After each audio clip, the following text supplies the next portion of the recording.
I think the most unintelligent thing that you can say on the conversation of homelessness is that they should just get a job. Did you know 40 to 60% of people experiencing homelessness in America already have one? Crazy concept. Employment doesn't equal housing. Sometimes income is just not enough income.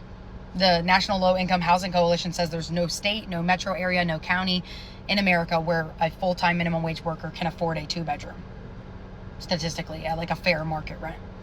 And in 2025, a full-time worker needed almost $29 an hour to afford a 1-bedroom rental home nationally.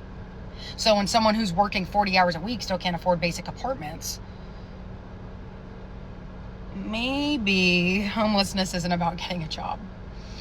And I mean, if we think about this toxic landlord-tenant culture, think about what it costs to move into an apartment, right? First month's rent, sometimes last month's rent, security deposit, application fees, there's credit checks, income requirements, deposits for your utilities. If you're already living paycheck to paycheck, where are you supposed to come up with thousands of dollars overnight?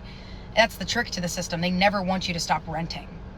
And then people are like, oh, well don't rent, just go buy a house instead. That's becoming harder too. Housing is increasingly becoming an investment instead of just a place to live. People are buying houses to rent them.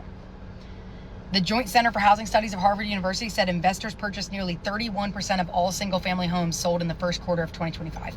That's almost 1 in 3 houses being purchased by investors instead of families looking for somewhere to live.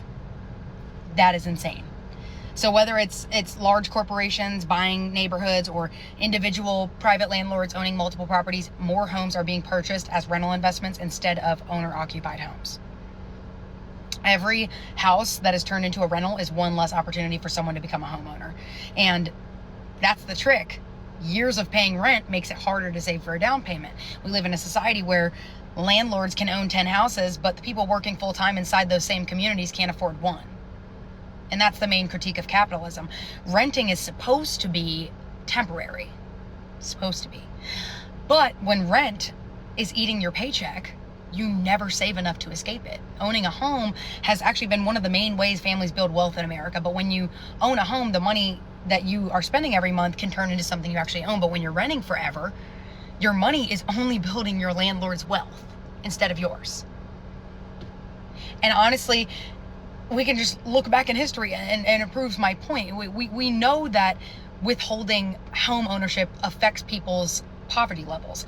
Black families, for decades, they were legally and financially shut out of buying homes in certain neighborhoods. Redlining was when banks and governments marked black neighborhoods as risky, which made it impossible for black families to get home loans. So black families weren't just denied houses, they were essentially just denied the chance to build any wealth or pass property down to their kids, escape poverty.